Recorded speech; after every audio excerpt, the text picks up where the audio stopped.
Hi, welcome to this edition of Hot Topics. I'm Trey Mayo, Fire Chief for the City of Rocky Mount, and today we're filming at the Life Safety Complex located at 404 South Church Street in downtown Rocky Mount. This complex is old Fire Station 2. It now hosts it's home to our Fire Museum, and also located here are the Fire Marshal's offices and the Training Division offices. Joining me today is Battalion Chief and Fire Marshal Robbie Pate. Thank you for joining us, Robbie. Good morning. Thank you for having me. We're going to get right into it. We are closing in on 4th of July and pending Independence Day celebration, so we want to talk a little bit about fireworks safety. Right. So tell us first, Robbie, if you will, about the legality of fireworks in North Carolina. What can folks have? What can they not have? The general statutes now allow what they consider safe and sane fireworks. Typically, these fireworks are the type that they don't leave the ground. They can't propel themselves from one place to another. They basically emit showers of sparks, making whistles, those types of things, can explode. Those are basically the gist of what they can legally buy in North Carolina. The ones that leave the ground, explode, firecrackers, things like that, are still illegal. Okay, so that covers, as you were talking, I was kind of thinking in my mind what kind of, the common terminology that would fall into the categories you were describing. So bottle rockets are out. Bottle rockets. Firecrackers are out. Correct. Any of these more sophisticated devices that launch from tubes, they're out. Now, how about things that, they have these things that spin and make whistling noises, and as long as they don't leave the ground, is it okay for them to spin around on the ground? If they just spin, that's okay. But if they move from point A to point B, if they transport across the ground or through the air, then they are not legal. So I guess the two big categories that we're concerned about is things that explode, right, and things that are made to propel themselves. Correct. Okay. All right. So tell us about what's as the head official in the fire marshal's office for the city. What's the most often asked question you field about fireworks? Probably the most often is what types of fireworks are legal, but they also want to know, can they buy fireworks in South Carolina and bring them to North Carolina, or Virginia and bring them to North Carolina? And they are not legal. If you buy those and transport them across state line, you're actually, it's a misdemeanor, but it can be fined $500 per explosive device, and possibly some jail time. So that's probably the biggest question we get. Well, can we bring them in from another state? And that can't be done.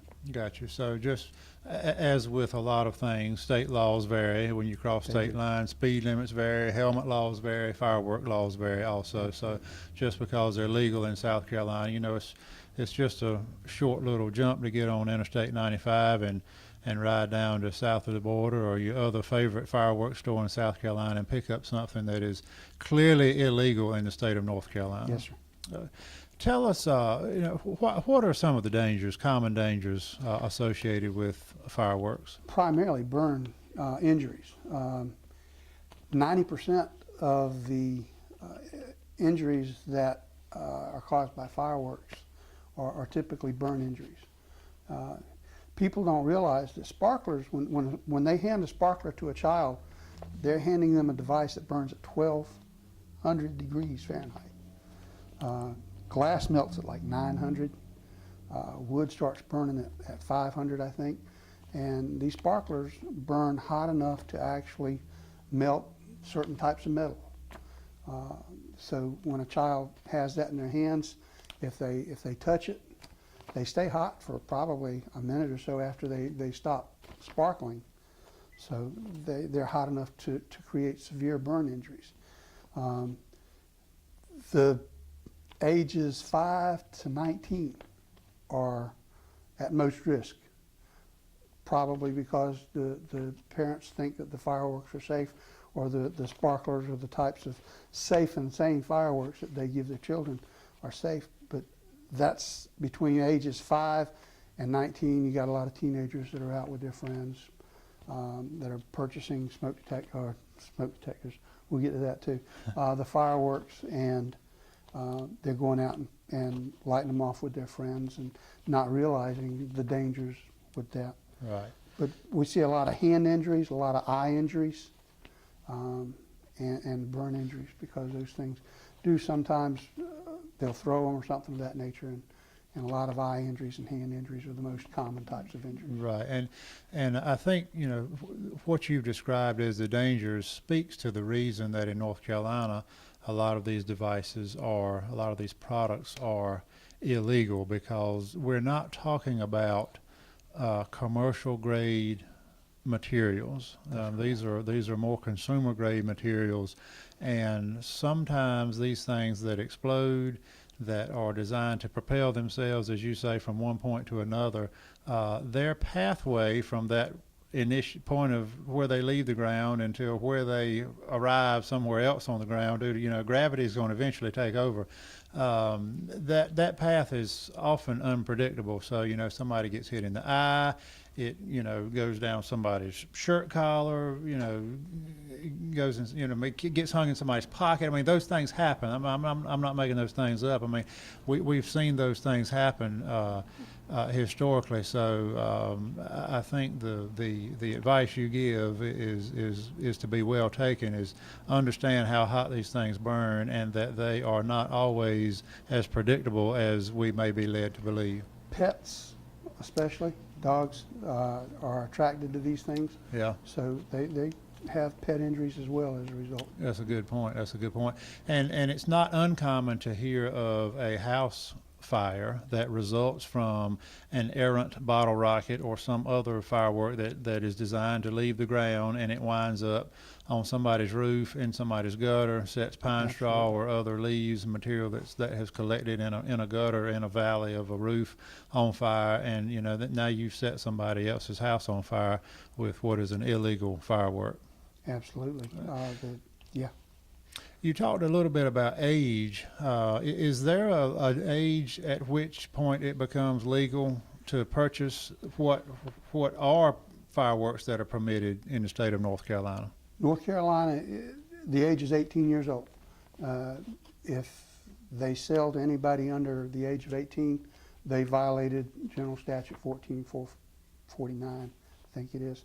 But there is age 18. You have to be at least 18 or older to purchase fireworks. Gotcha. So, you know, this is, you know, very similar to alcohol. The purchaser is doing something illegal if they are posing as somebody over the age of 18, and the vendor is doing something illegal by selling without checking for proper identification.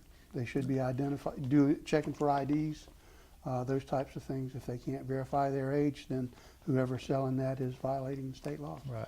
Now, you and I were talking earlier about the, you know, in November we do the safety piece on how to fry a turkey, and we always say, you know, the safest way to fry a turkey is to bake it in the oven. So tell us what the safest way is to enjoy a good fireworks show.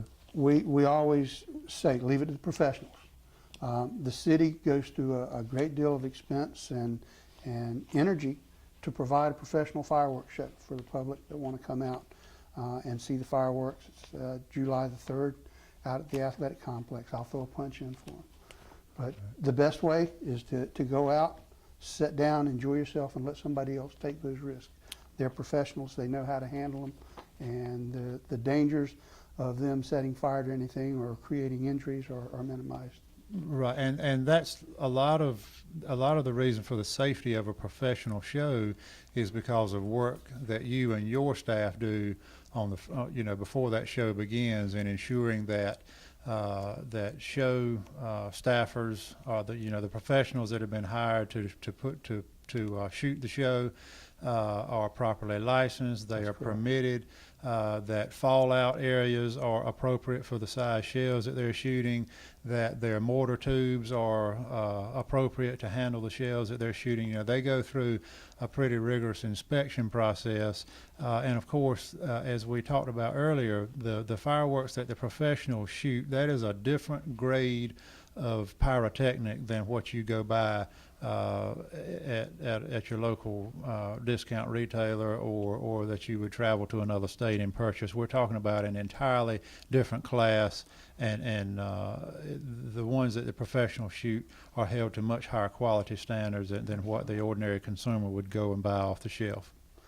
Absolutely. Folks don't realize that fire codes are reactive. They're as stringent as they are because accidents have happened. Right. The fireworks that the professionals use are actually classified as Class A or Class B explosives.